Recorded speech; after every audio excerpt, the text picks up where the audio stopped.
Akhirnya kita nemu lagi nih film India yang antik ya. Di Netflix ini emang sih belakangan ini banyak ngeluarin film-film India ya yang canggih gitu ya, dan kayaknya lebih variatif dari film kita gitu temanya. Itu sih yang aku suka gitu ya. Dan ini datang dari Tamil ya. Yes. Film berbahasa Tamil. Dokter. Bener banget, sesimpel itu lagi judulnya. Iya. Dokter ya. Tapi dengan durasinya yang 2,5 jam ternyata wow gila, ini mind blowing juga nih. Seorang dokter tentara gitu ya, yang berusaha untuk menyelamatkan keponakan dari tunangannya, mantan tunangan yang diculik gitu. Film ini tuh di awal tuh aku pikir bakal kayak drama romance biasa gitu ya, sampai akhirnya ujug-ujug mengungkap gembong trafficking gitu. Human trafficking. Human trafficking gitu, jadi kayak anjir, dari yang sesederhana itu sampai jadi kompleks banget gitu. Anjir, itu terlalu dalam sih. Dan kita tuh nggak menduga itu sama sekali anjir. Sebenarnya aku nggak tahu ya ini film apa. Maksudnya aku nggak nonton trailernya, nggak tahu sinopsisnya, ya nonton aja. Biasanya juga kan kita kalau nonton film tuh kayak film India tuh biasanya depannya lucu-lucu, terakhirnya tragis. Lucu-lucu, belakangnya gimana. Ini tuh lucu aja terus. Gitu, tapi setiap humornya tuh timingnya pas gitu. Iya, benar-benar. Jadi ceritanya memang serius kayak tadi gitu ya. Mengungkap dalam penculikan gitu ya. Tapi ya perjalanan kesananya tuh ya itu penuh dengan humor gitu, tapi serius juga gitu ya. Jadi kayak wah, susah banget dideskripsikan ya. Terus karakter-karakternya lah jangan lupa. Sebenarnya sih karakternya banyak ya. Terus aku kan emang punya kelemahan dalam mengingat karakter, tapi kayak nggak perlu dihafal sih nama-namanya. Kita cukup tahu karena kan beda-beda. Kayak ini polisi. Terus yang kepala preman sama anak buahnya kayak gitu, itu lucu-lucu tau asli. Terus yang kayak Babe Cabita itu loh. Penculik yang nomor 1 dulu. Sini Yogi Babu sebagai Pratap itu kocak asli. Kocak semua karena itu orang-orang biasa masalahnya di sini tuh gitu. Jadinya itu yang bikin lucu sih kalau kata aku. Dia menempatkan karakter orang biasa harus menghadapi hal yang luar biasa gitu ya. Jadinya kocak gitu. Ceritanya sih, maksudnya ceritanya itu gendeng ini mah kalau menurut aku. Dia tuh sampai kayak ya itu human trafficking yang mafia loh, yang punya pulau pribadi loh gitu. Dari yang cewek-cewek penculik biasa gitu sampai yang kayak anjir gila. Bener-bener kayak kalau di Breaking Bad mah Gus Fring lah gitu ya, yang punya jaringan narkoba. Bila perlu kayak di atasnya Gus Fring kayaknya.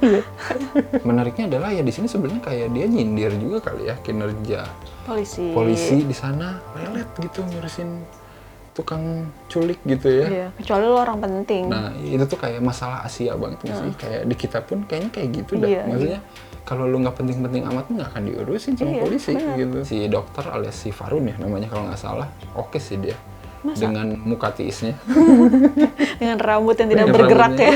Jadi kayak dia kayak diplot dulu kaku aja dah gitu. Yang melakukan hal-hal kocaknya ya emang karakter yang diplot kocak gitu. Si dokternya mah ya udah gitu aja, nggak ada berusaha untuk ngelucu juga gitu. Si dokter itu kurang dicintai sih. Entah kenapa ya kalau ke aku. Terus karakter Mini itu kayak tenggelam gitu loh. Maksudnya kayak di awal kita kan pikir itu akan menjadi pasangan yang nantinya gimana gitu kan. Ternyata ya udah si ngikut dokter doang aja gitu. Jadinya kayak karakter Mini ya sama aja kayak yang lain. Bahkan karakter pendampingnya malah lebih menonjol, kayak misalnya si Pratap sama Bagat atau polisi sama yang penculik nomor 1 itu bahkan lebih keluar gitu, dan itu yang bikin film ini kayak lebih hidup. Sebenarnya ya film ini dengan keabsurdan dan kegendengannya ini banyak plot holes, cuman lupain aja sih. Kayak nikmatin aja, nggak usah mikir kok bisa gini ya, karena kan selalu banyak kok bisa begini. Tapi dia bisa menutupi itu sih sebenarnya, bagus. Padat aja si ceritanya tuh dibikinnya. Jadi kayak terus aja ada gitu. Kayak ada satu gimana caranya buat dapetin sidik jari gitu ya. Kita tuh belum kepikiran sampai ke sana gitu. Tapi kayak udah di-planting dulu yang kita tuh bingung ini ngapain ya sebenarnya. Tapi nanti tuh oh gitu. Maksudnya tapi itu tuh jauh banget men. Iya, harus melewati apa dulu. Lomba dulu. Jadi kayak kita tuh nggak akan menduga itu tuh nanti lead-nya ujung-ujungnya ke sini gitu. Tapi dia mau anjir bikin banyak sequence buat nunjukin itu gitu. Jadi kayak anjir niat katanya. Iya, soalnya kan biasanya kalau kita ngambil sidik jari sesimpel bekas gelas. Kalau di film Amerika kan kayak gitu ya. Bekas apa gitu. Ini mah anjir. Gila harus lomba. Ini dulu cepat-cepatan tangan, apa sih namanya? Tos tangan. Iya, itu. Subplot yang sebenarnya ya vital juga gitu, tapi kayak bisa sih dengan cara yang simpel, tapi enggak. Gue nggak mau cara yang simpel. Enggak, ini terlalu mudah. Saya punya yang lebih, wah. Itu gue salut sih. Maksud gue filmmaker di sini ada sih yang berani kayak gitu. Susah cuy, gila, parah. Dan kalau mau ngomongin adegan memorable, wah, banyak banget aja di sini. Banyak yang bikin ngakak. Interaksi Bagat itu kacau sih. Sama si penculik nomor 1 itu ya, si Pratap. 2 orang itu favorit aku, sumpah. Yang paling bete itu tuh yang di kereta mereka berdua. Pada pakai ini kan ceritanya semuanya apa namanya kacamata night vision gitu. Terus si Bagat nggak punya lah.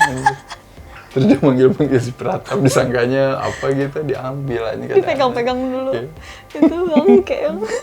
Jadi kayak nyawa mah nggak ada lah di sini, apa namanya, harganya gitu ya. Bodoh amat lu mati gitu.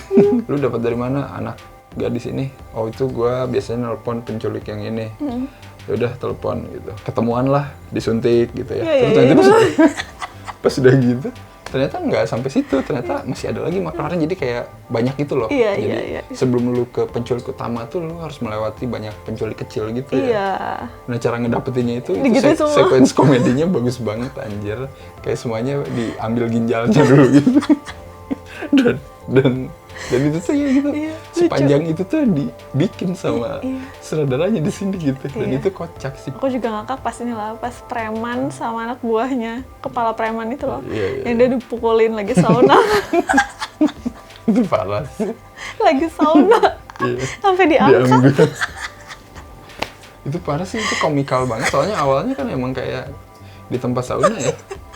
Terus tiba-tiba datang sini berubah, mereka udah di gudang dong anjir, terus dikebukin. Nggak udah gitu? Iya, udah gitu satu keluar kan ya. Si bos premannya keluar tuh dari ruangan penyiksaan. Terus dia mau masuk lagi lah, bangsat anjir. Lu harus nonton ini. Maksudnya tuh komedinya nggak slapstick, jadi kayak kita diliatin layout ruangannya gitu. Dia keluar dari pintu samping. Kan secara nalar emang bener ya, kalau mau keluar ke sini kan. Bener kan, ada pintu lagi soalnya di sini. Jadi kita mikirnya, oh dia mau keluar. Capek. Terus buka pintu masuk lagi aja.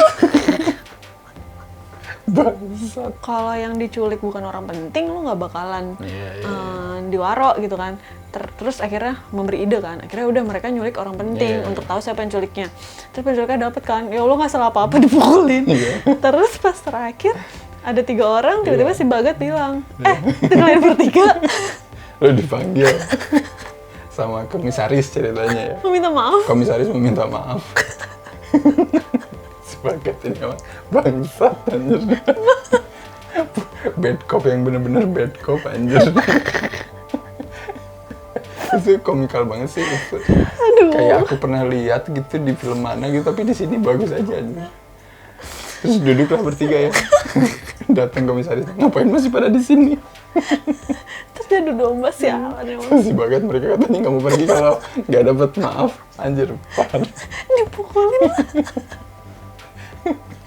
Aduh capek. Biasanya kita ngelihat kekerasan polisi di film India tuh kayak anjir miris banget gitu ya, tapi di sini ngakak asli anjir. Karena emang ya kayak gitu, tapi karena emang situasinya dibikin lucu gitu, jadi kayak ngakak aja gitu. Jadi di sini tuh banyak adegan-adegan yang lucu banget. Apa kita receh atau emang lucu, tapi aku sih lucu ini buat aku. Sama bahkan yang adegan yang mau, iya kan ada yang sedih ya karena ini drama. Mereka tuh kayak mau dibakar gitu. Ada bagian masih bisa sempet-sempetnya lucu gitu ya, tapi momennya masuk aja gitu. Tapi pas aja nggak maksa asli. Nggak maksa asli. Tiba-tiba si Mini dengan polosnya bilang, tuh keren dong, udah jelas-jelas lagi disalip. Sama ya menghibur aja gitu, sampai beres gitu. Ketawa aja gue mah.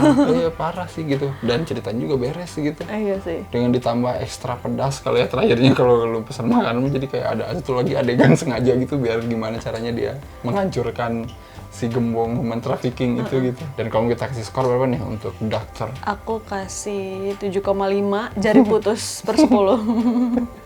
Aku 8 aja lah, ini ngakak pol sih. Komedinya sangat pas gitu ya, yang jarang aku nonton film komedi yang beneran bikin ngakak. Nah ini tuh beneran bikin ngakak gitu. Nah mungkin aku salah kali ya, harusnya tuh aku tahu kalau ini film komedi. Aku kan kebiasaan kalau nonton aja. Jadi aku tuh kayak di awal-awal tuh kayak ngarepnya ini film serius gak sih? Apa gitu loh, kayak gitu. Jadi ya udah aku berharap kayak serius atau thrillernya ternyata lah lucu terus gitu.